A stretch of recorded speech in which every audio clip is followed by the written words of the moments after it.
Headline news most affecting Chilliwack this week. The Cultus Lake Fire Department loses one of its own. Should we be expecting a recession in 2020?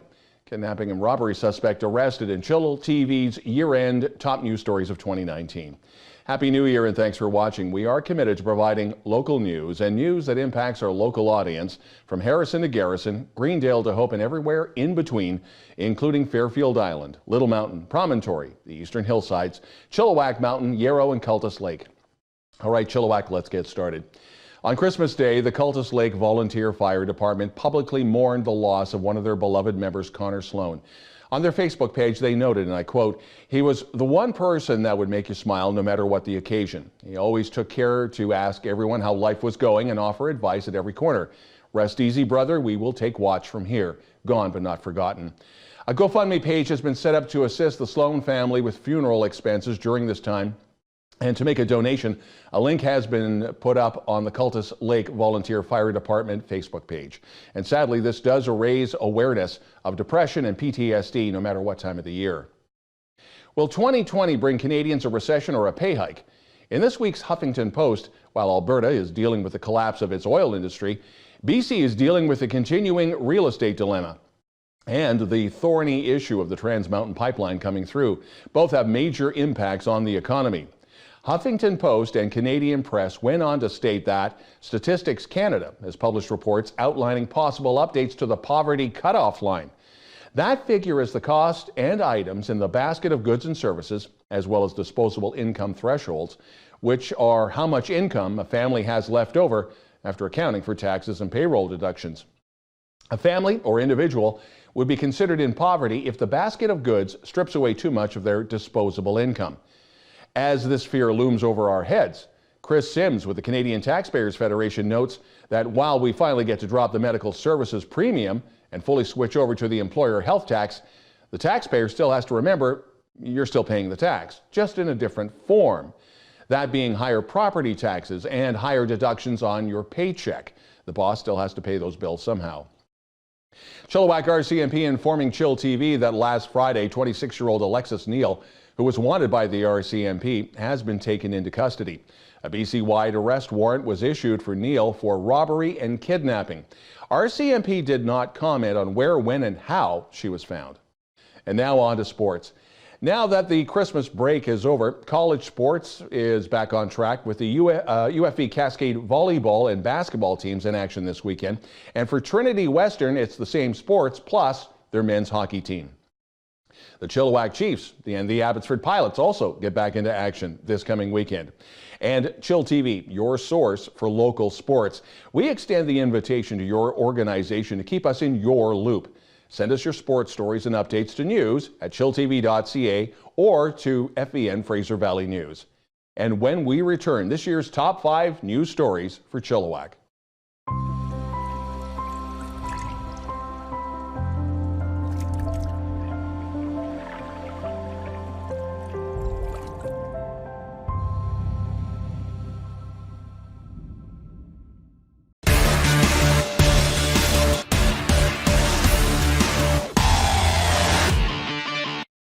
Hello and welcome to chillTV News of the Week, Year in Review. And my special guest this week, Don Lehn. It's weird sitting on this side, trust me. Well, welcome to the show. Thank Don. you. A show within a show, if you will. I'm underdressed, as you can see. Yeah, well, it is New Year's. It is New Year's. But what we wanted to do is there was lots of stories this year that really competed for the headlines within the Fraser Valley and Chilliwack.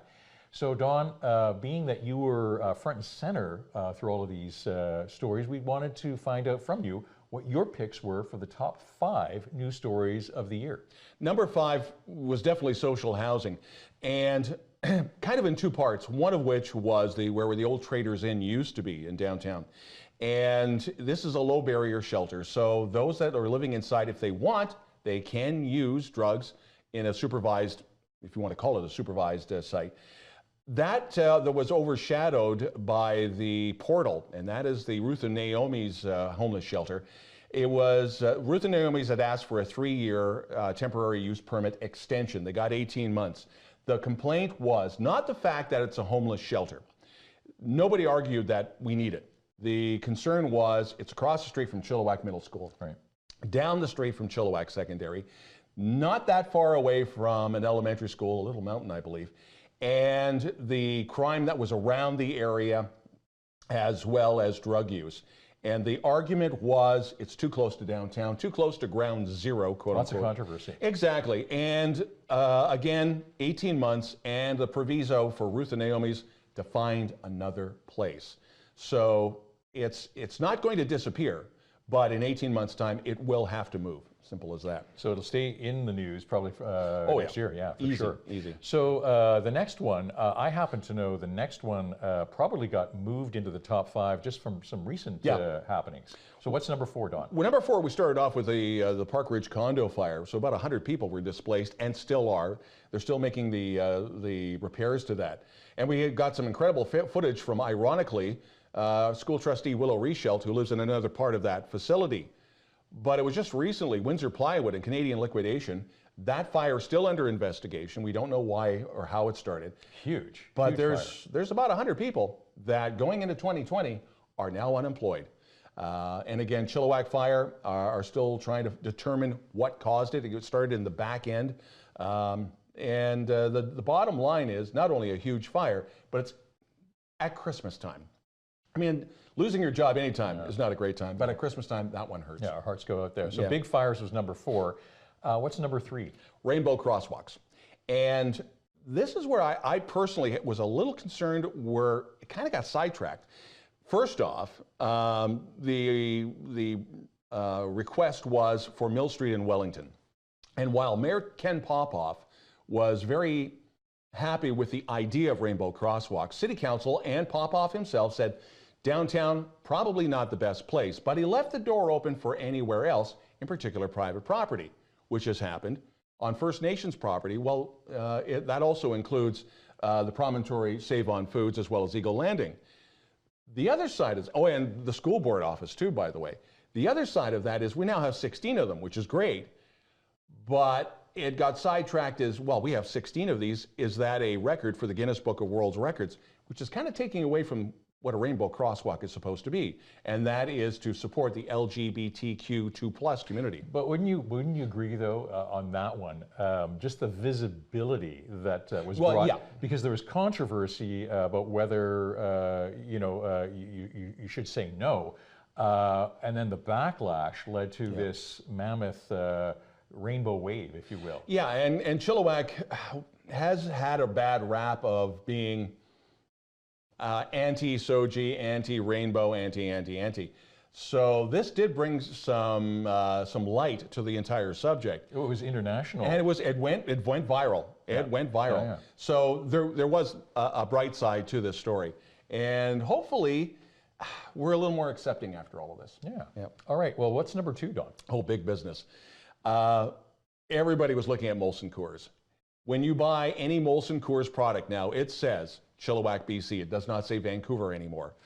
And that's something we can hang our hat on. What an impressive facility too. Like we were both there for the opening. That was amazing. And the other thing too, and we both were kind of chuckling to ourselves in this, the president of Molson's from Montreal was just flabbergasted about Chilliwack, but it was the guy from Coors in Denver. Right, Pete Coors. Pete Coors. Yeah. His jaw, we had to help him pick his jaw up off the floor. And he thought, Denver's gorgeous. And if you've ever been to Denver, it is a beautiful city.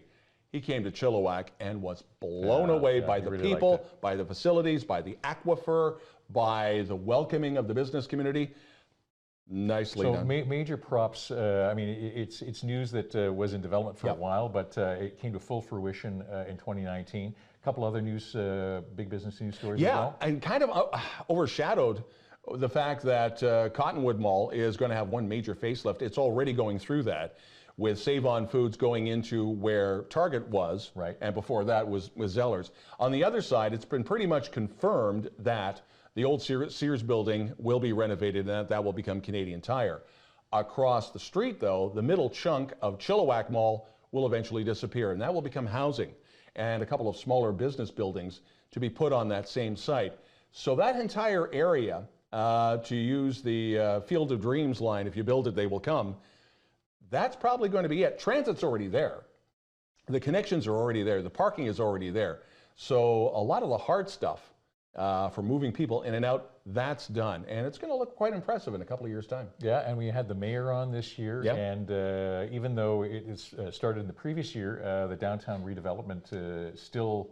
Algra Brothers, amazing, and they've already got the one facade, brick facade up with these huge signs saying for rent in 2020. This is now, and we've gone through this how many years now? Remember Wallace Concepts? It's real. It's very real, and it will look very similar to the renovations that Algra did with downtown Abbotsford. Yeah. It is quite exciting. Yeah, no, major news for Chilliwack this year, and very positive news. Yeah.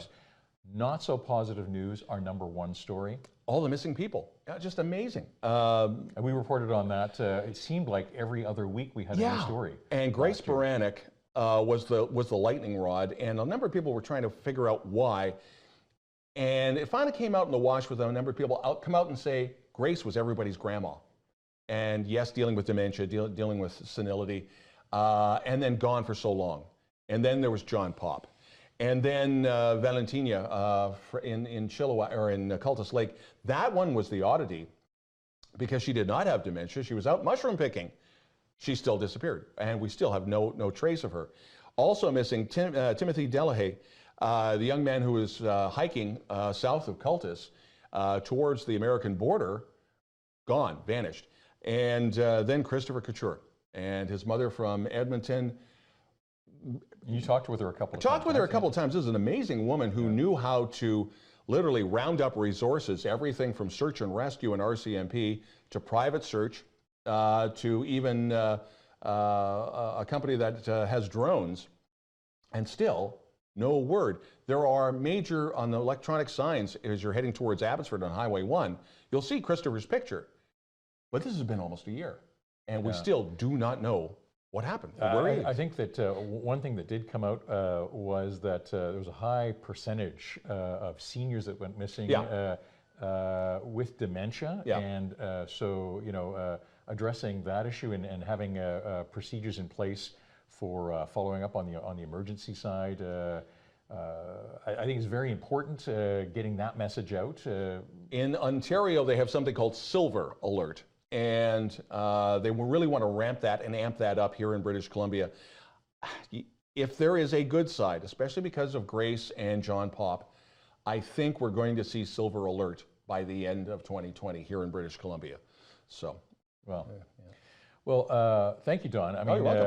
A very big list, and we have many more stories that didn't make the top 5, but they'll be on our top 20 list if you check us on Facebook. Yeah. But one thing I wanted to say before we say good night and Happy New Year is thank you, Don.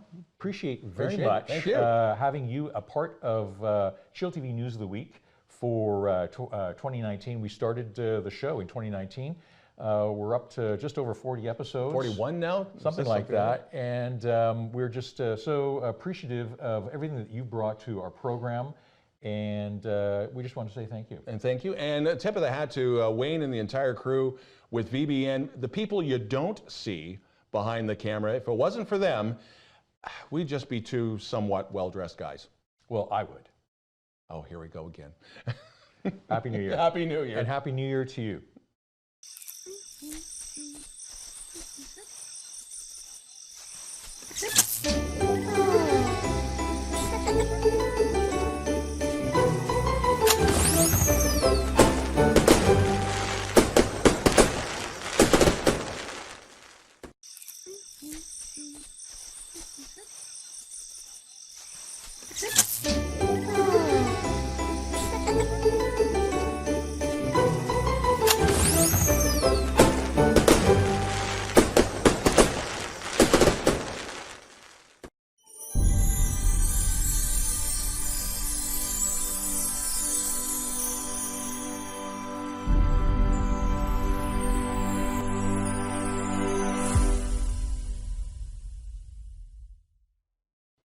chillTV weather. It's another January to gloat over the great weather compared to the rest of the country. For us, showers and 8 degrees as snow and cold temperatures grip the rest of the country. Thanks for joining us this week. If you'd like to share the spotlight, even if you've never been on camera before, send us a note to news@chilltv.ca with your CV, and if you haven't, links to your video. And if there's something in Chilliwack and the Eastern Fraser Valley you feel we should be reporting on, again, send us an email to the same address, news@chilltv.ca. That's the news this week. I'm Don Lehn.